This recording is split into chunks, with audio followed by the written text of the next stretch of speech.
श्री वासुदेवानंद सरस्वती विरचित श्री दत्त महात्म्य. आज आपण पाहणार आहोत अध्याय 13वा. चला तर सुरुवात करूया. अर्जुन पुन्हा नम्रपणे म्हणाला, महावाक्य कोणते व त्याचे चिंतन कसे करावे? त्यावर दत्तगुरू म्हणाले, तू स्वतःच ते आहेस, हेच महावाक्य. याचा 9 प्रकारे अभ्यास करावा, त्यामुळे साक्षात्कार होईल. नित्य व अनित्य ओळखणे हा पहिला अभ्यास. विषयभोगांचा अनादर करणे हे दुसरे साधन. मन आवरणे, इंद्रिय आवरणे, व्यवहाराचा त्याग करणे, शीतोष्ण सहन करणे, गुरुवचनावर श्रद्धा ठेवणे आणि समाधानी वृत्ती ठेवणे, या सर्व गोष्टी म्हणजे तिसरे साधन. मुक्तीचा हव्यास हे चौथे साधन. अशा 4 साधनांद्वारे गुरुला शरण जावे आणि महावाक्याचा उपदेश करण्याची विनंती करावी. त्याच्या 6 खुणा आहेत. तात्पर्य समजून घेणे ही पहिली खूण.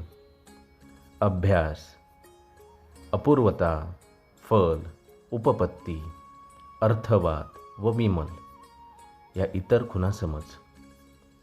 6 खुणांचा अभ्यास करण्याची रीत पुढे सांगून पुन्हा 9 प्रकारचा अभ्यास कसा करावा हे दत्तगुरू सांगत होते.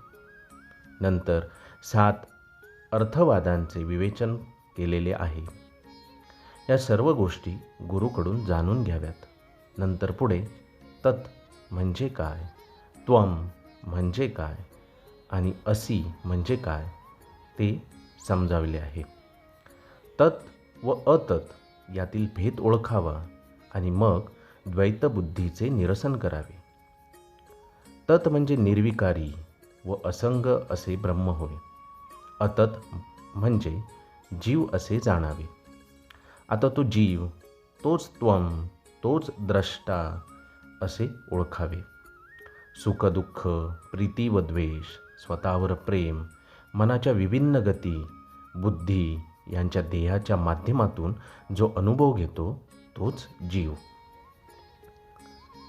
अर्थात त्वम म्हणजे काय? तत् पदालाच विष्णू असे म्हणावे. तो प्रपंचापासून वेगळा, स्थूल नव्हे व सूक्ष्मही नव्हे आणि डोळ्याला न दिसणारा असा आहे. न संपणारा अखंड आनंद अर्थात सच्चिदानंद, परमात्मा, सर्वज्ञ, सर्वसत्ताधारी व समदर्शी असा त्याला जाणला की सर्वच जाणता येते. तोच शक्तीला प्रेरणा देऊन प्रपंचसृष्टीची उभारणी करतो. त्यानंतर मीच ब्रह्मरूप आहे असा अनुभव साधकाला येतो. तो अनुभव प्रत्यक्षात घेतला पाहिजे असा या महावाक्याचा हेतू. योगाभ्यासामुळे मन स्थिर होते, म्हणून सर्व गोष्टी साधण्यासाठी योग साधना आवश्यक आहे. त्यामुळे ध्यान साधते आणि शेवटी सर्व बंधने तुटून जीव अढळ स्थानावर विराजमान होतो. श्री वासुदेवानंद सरस्वती विरचित श्री दत्त महात्म्याचा 13वा अध्याय इथे समाप्त होतो.